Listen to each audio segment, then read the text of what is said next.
Hello and a very warm welcome to Meghan and Harry News YouTube channel. Hi, I'm Alex and I hope you're keeping well today.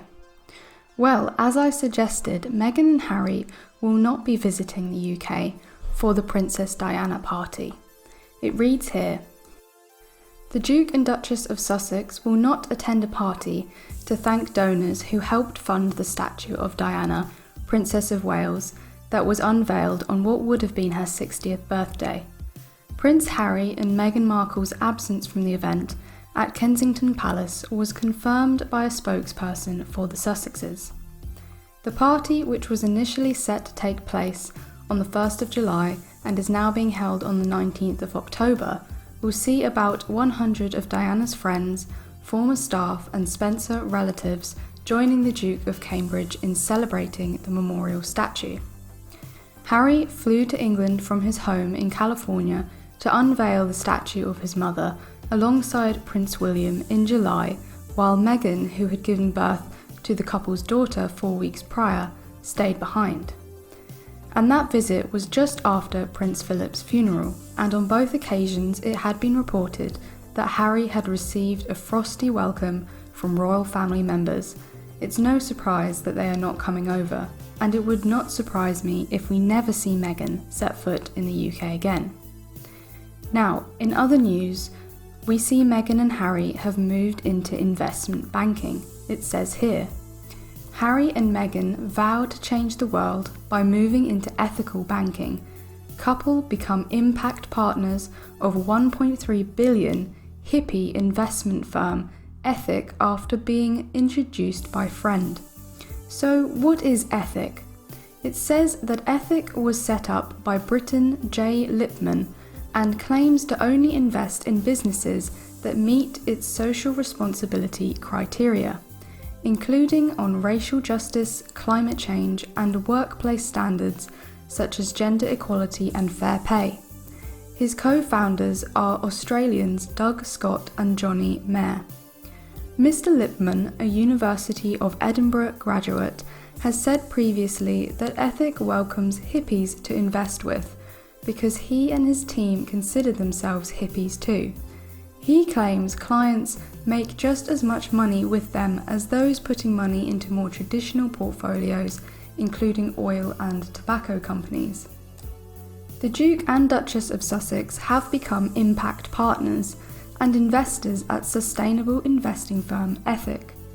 Jay Lipman, the British co-founder of Ethic, recently said in a video on their website that they like hippies as a company and considered themselves to, despite managing a $1 billion fund. Harry and Meghan's Archewell website confirmed their latest business partnership, linking to a New York Times story which featured the headline, "Harry and Meghan get into finance." The Archewell website said, "When we invest in each other, we change the world." It added, "We believe it's time for more people to have a seat at the table when decisions are made that impact everyone.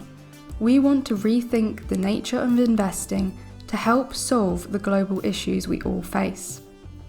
Ethic's website said it aims to empower wealth advisors and investors to create portfolios that align personal values with financial goals. So it sounds like a bank, a financial institution that will only invest in what they consider to be ethical, so only investing in companies that fulfill their specific social responsibility criteria. So as long as you do what they want, as long as you follow their code of ethics and regulations, then and only then will they invest in you. Is that how it works? That's very controlling, is it not? Sounds like just another way of controlling people to me. It doesn't sound like equality if you're a bank who will discriminate against companies because you don't fulfill certain criteria that they believe in.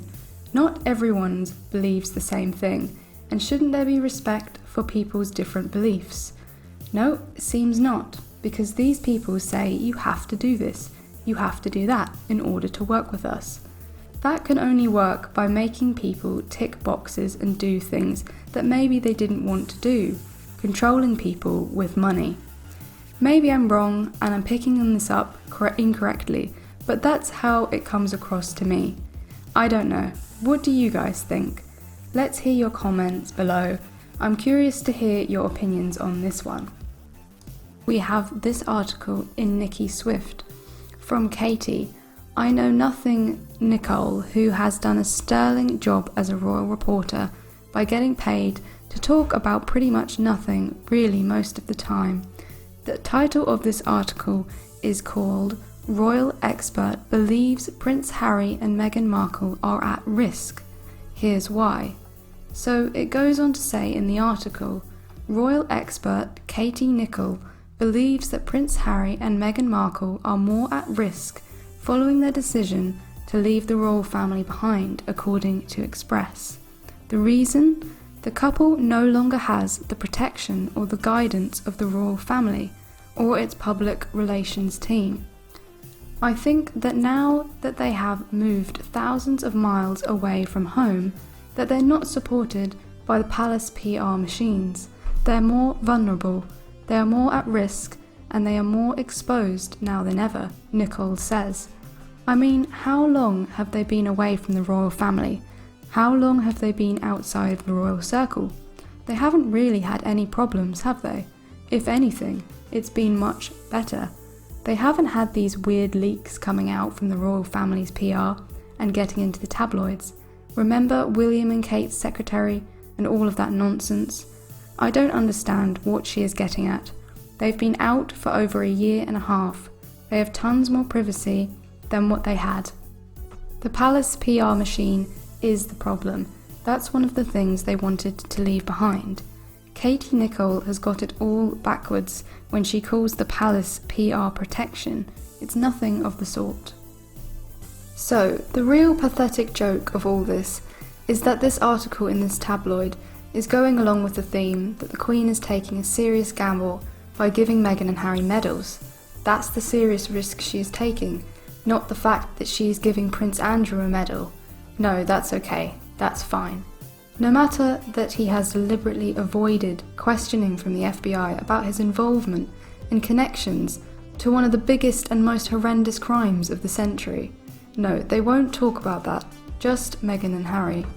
If Meghan and Harry have any sense, they should not accept any medals from the royal family, because if they do, they are aligning themselves with the likes of Prince Andrew, who is always accepting a medal, and this is not a good look. I like to think that Meghan and Harry left the royal family to get away from stories like Prince Andrew, so that they are not tainted by them. But by accepting a medal from the Queen, the same Queen who it states here is going to be awarding her son, Prince Andrew, it's in my opinion not a good look. Anyway, let me know what you think in the comments. Should Meghan and Harry accept awards from the Queen, the same Queen who will be awarding her son, Prince Andrew? You know that saying, if you lie down with dogs, you get fleas. So, thank you for listening, let me hear your opinion in the comments, and thank you for your continued support of this channel. It is very much appreciated.